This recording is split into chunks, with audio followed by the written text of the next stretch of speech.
Hello mga friends, meron tayong bisitang dumating. Bunny rabbit. Tingnan nyo, ang cute. Ano? Bay, di siya takot sa tao.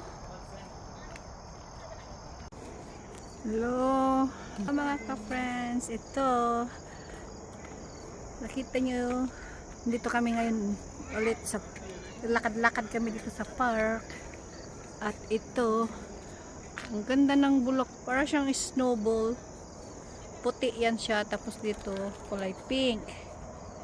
At tingnan mo naman yung kamote sa atin, ginawang bulaklak dito sa Canada. Sa atin gulay yan eh, sinasahog sa tinula, hindi ginagawang salad.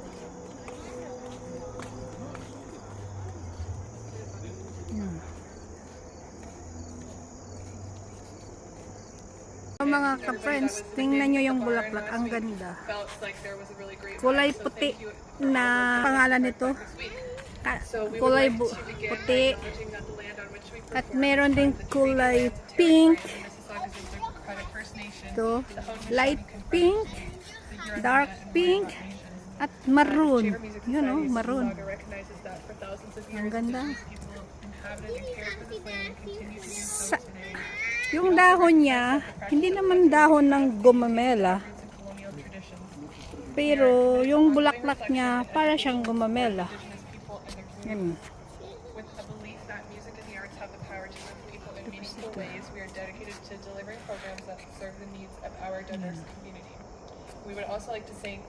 Ito, tingnan nyo, ang laki ng dahlia. Ito naman, zinnia. Ito, di ba? Ang ganda ng zinnia nila. Tapos ito, tingnan, ang ganda ng dahlia. Tingnan mo yung zinnia. Di ba to klaseng zinnia din ang kulay? Ito. Yan. Tapos yan. Tingnan nyo yung sunflower, my friend. Wala nang petals. Buto na lang natira. Kinakain na ng mga ibon. Tapos andoon, oh, sobrang laki ng sunflower. Nakita nyo yan, di ba? Sobrang laki.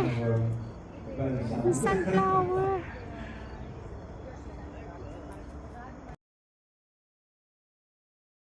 Mga ka-friends, tingnan nyo na dito sa Canada. Pati ang gabi, ginagawang bulaklak. Ang ganda ng kanilang fountain, mga ka-friendship. Tingnan mo. May isda pa.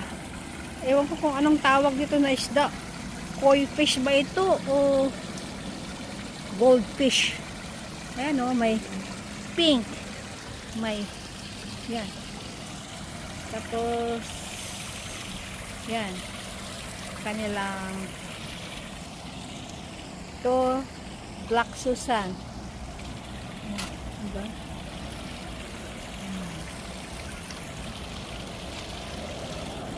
Uy, ang ganda ng kanilang rose. Ito, may rose dito. Diba? Tingnan nyo mga ka-friendship. Ito, ang kaganda ng mga bulaklak. Ito, may rose. Itong isa dito, ito parang wild. Ito wild rose. Ang parang may buto ito siya eh. Tapos yung buto niya, pwede siyang gawing tea. Oh, ang ganda ng rose.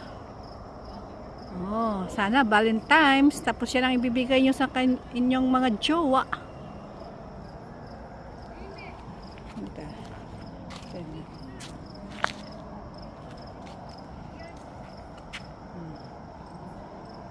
Friendship, gusto nyo bang makakita ng walnut? Walnut ba yan ate? Walnut yan. Oo, walnut yan siya. Tingnan nyo, ito yung walnut tree. At iyan ang walnut. Ayan siya. Tapos meron dito akong papakita sa inyo mga ka-friendship. Yung kahoy na yan, para siyang sampalok na hindi mo maintindihan.